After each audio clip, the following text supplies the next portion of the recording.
Great games in the morning. I'm Jonathan Albin, and this is NycosRPG. Welcome to the show. This is Session Zero Chronicles, and I will go over what that is for a moment, and then we'll get back to it. All right. So, a Session Zero is a event held by game masters for their respective role playing groups to discuss the basic outline of the game mechanics, a little bit about the background lore, and the information the players will need to be able to play their very first session.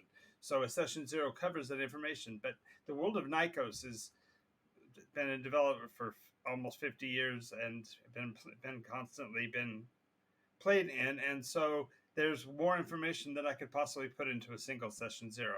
So I created the Session Zero Chronicles to go over specific segments of what a player would need to know in order to play in the role playing game that I'm developing if they chose the specific races and being type species that I'm going to be talking about. So today we're going to be covering the Mannikins. So if you're ready, let's get after it.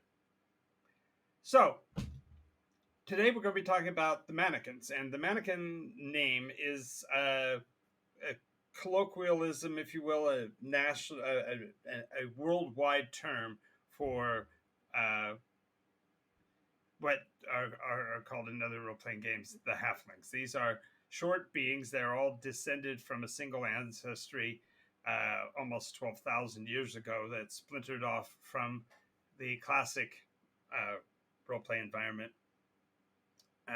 Long story, but they broken down into fundamentally two groups. So if you were going to be playing a halfling, a short person in the game, you would be playing either a peck or a midge, and we're going to go into each one of them. And they're both uniquely suited to their particular niche, if you will, in the world of Nikos.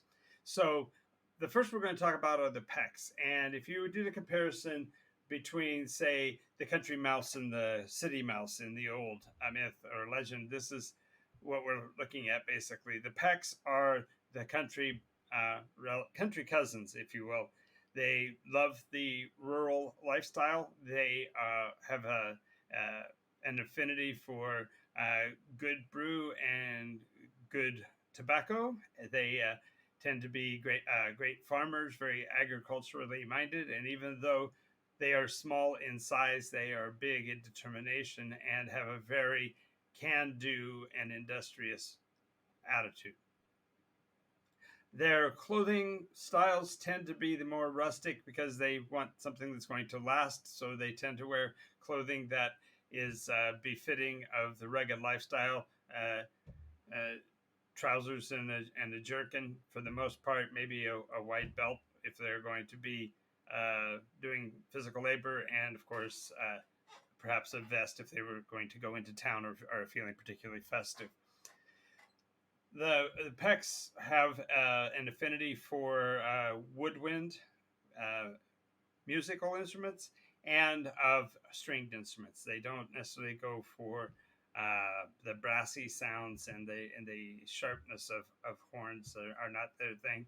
They prefer the more melodic sounds, and therefore their soundscape in the rural areas generally are the sounds of industry, sounds of the work that they're doing, the plowing and culling to animals and such, but also the sound of flutes and strummed instruments.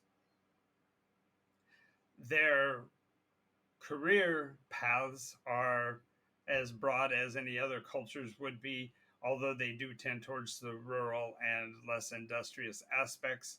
They do like finery, and they have a particular affinity for really good cookware and place settings. So they tend to have a legacy of that. Of course, they also are known for having somewhat of a rather rough and tumble attitude, and the breaking of plates and glassware is particularly offensive, and yet is particularly common among these country folk. Their home structures tend to follow the what you would think of as the typical norm. Watton, Dobble. I'm saying that right. Structures, thatch roofed houses, occasionally build-ins, structures built into the earth itself. But generally, they are only tangentially communal. They work and operate out of smaller villages and hamlets and such, but they also are known for relatively large festivals that will have them pitching tents in a couple of acres area in order to have the enjoyments of their seasons. Because they are rural and agrarian, they tend to work hard in very short bursts and then play hard a lot as well. They are not averse to community. They're not averse to being around groups, but they tend to doubt people who spend too much time in collective groups. And this has led to their dissociation, if you will, with their brethren, the Midge. Now, speaking of the Midge in converse are the city folk. If you think of in literature, if you think of the Munchkins, or in particularly not specifically the Munchkins, but the persons of Oz, the city folk of Oz would be fundamentally of the Midge segment. They love their brass buttons. They love their finery. They love collars. They love starch. They love propriety. Their dance steps are far more exquisite and timed and precise than those of their country kin.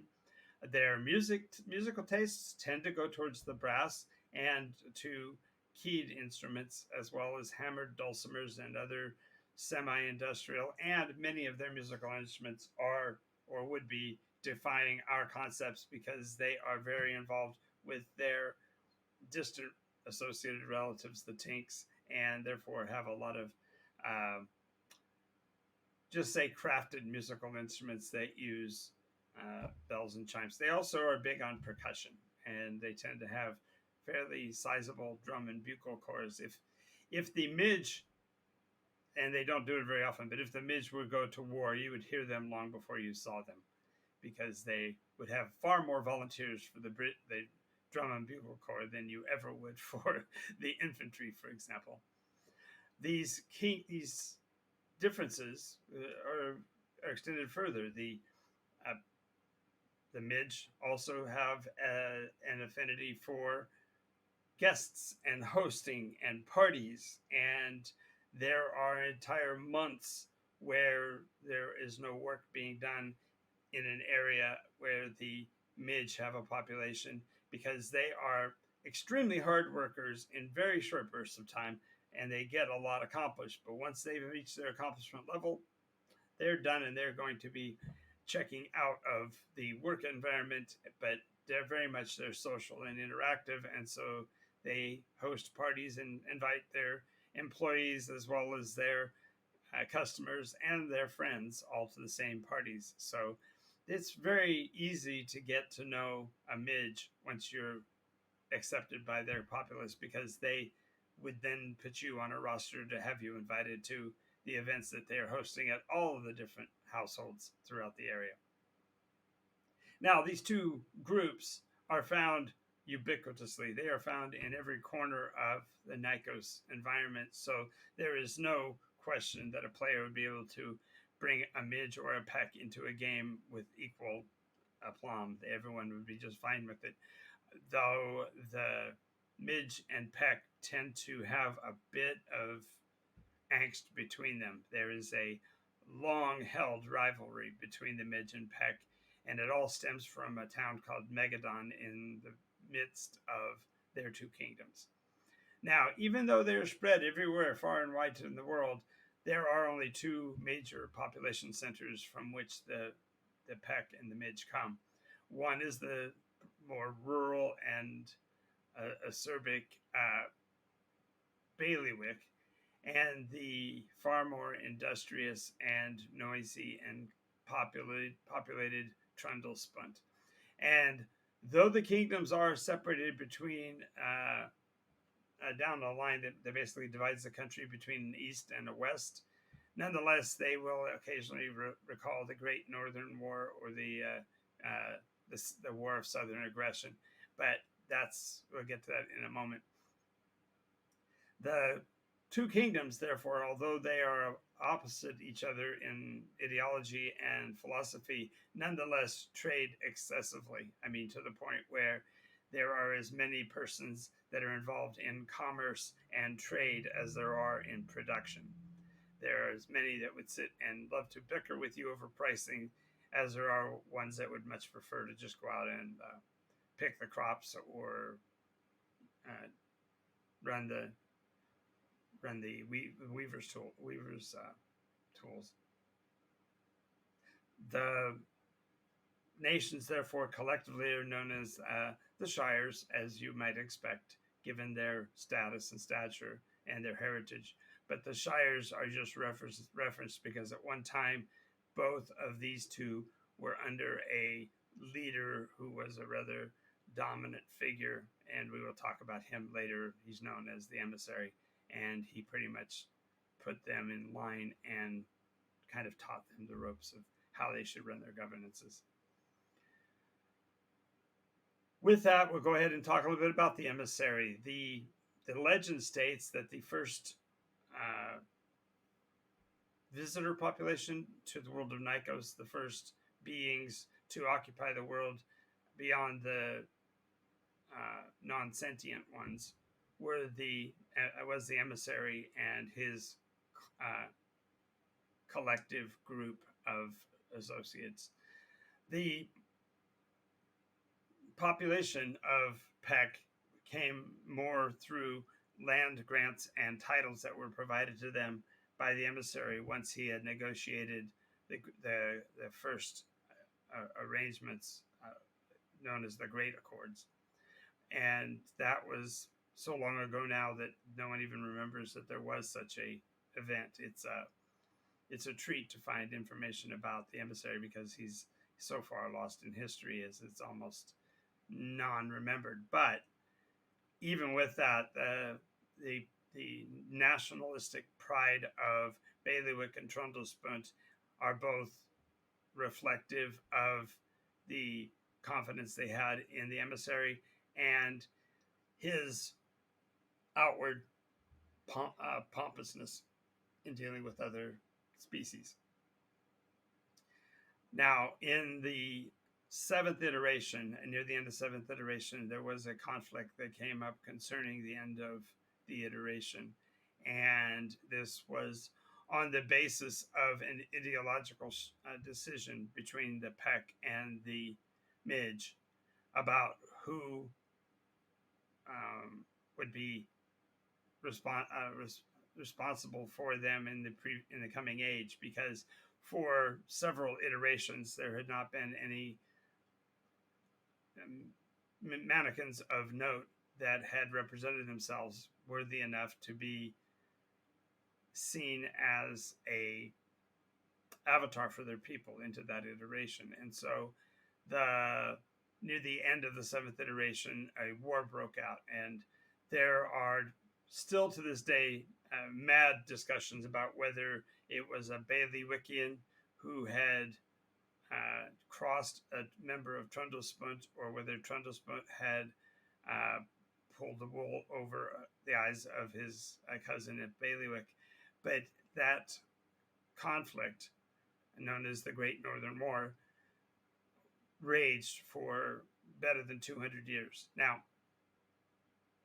it's interesting to note that when you're speaking of the Mannikins, they are not known for being particularly aggressive or vindictive. And so the Great Northern War was far more about the parades and the tournaments than it ever was about the actual warfare. As a matter of fact, if you were to count the entire number of losses on both sides and added them together, they wouldn't come up to the number of people who drowned in rivers by accident in the same period.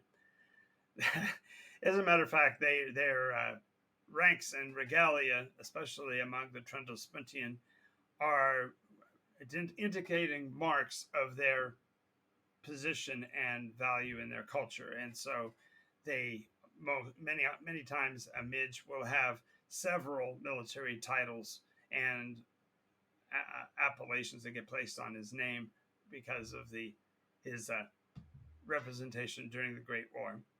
And the Great War did happen in a town that actually was directly on the line between East and West, and it was fought between a force from the north coming from Trundlespunt, engaging with a defending group that were coming up from the south, which is south of the city of the Bailiwickians. And so the Battle of Megadon is known as the last great Northern War.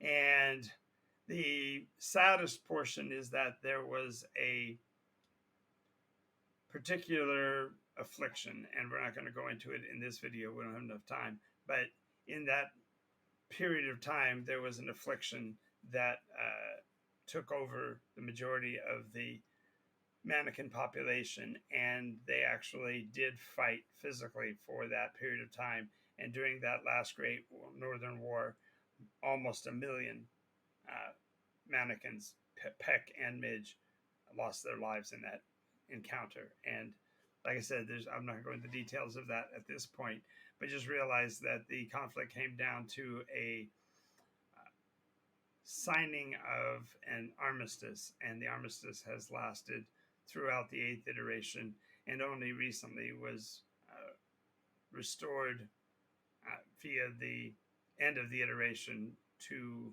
unify the shires into the Bailiwick and Trundlespunt counties of the shire. So that is where that has been. But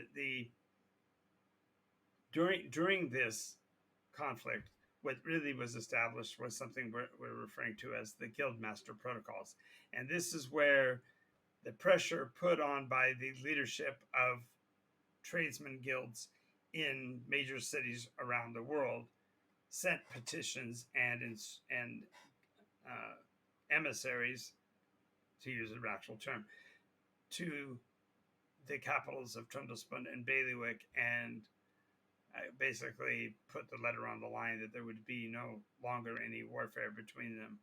And this Guildmaster Protocols led to the formation of the Great Guildmasters Guilds, the GGG, 3Gs. And these became involved, of course, in business trading with the Gnome News Network, which we will cover in a later video, and are responsible for maintaining the peace by establishing recognized and well-administrated unions in most cities where Mannikins have their population centers. So the last thing I want to talk about a bit is that this iteration has an interesting angle in that this is the first iteration where there is not an avatar for the people of Nykos from the Mannikin population. And this has led to somewhat of a revolt against the established religions of the world, both against the old order Falan worshipping groups and against the more numerous and arguably more divided prismatic or rainbow faith communities. This, therefore, has led them to be somewhat standoffish and jaded, more so in this iteration than ever before. And so it's going to be an interesting note to see where the players want to take their role as Mannikins. So if you get a chance, you should consider participating in a NycosRPG. Perhaps you'll choose a Peck or a Midge during the game, and I hope this Session 0 has been helpful in getting you to understand a bit more about the Nycosian world, and in particular, the populations of the Mannikin.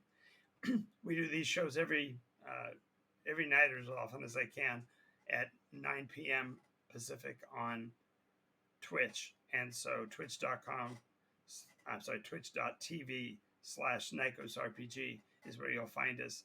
Now, I'm also going to be doing an episode of the Game Master's Soapbox at 11 p.m. tonight, and I have a special edition Game Master's Toolbox episode coming up in a little less than half an hour, as Inigo and Montoya would say. So about 10 p.m. Pacific, we'll be doing the Game Master's Toolbox, and then at 11, Game Master's Soapbox. So I hope you'll join us for those. If not, I want to thank you for your time and how much I appreciate you taking the time to watch this. And if you like what you're seeing, subscribe and do all the button things down below, because it really helps us and gets the word out on the channel, gets more people to see us. And we will see you in the next Game Master Session Zero Chronicles. I'm Jonathan Albin, and I will see you later.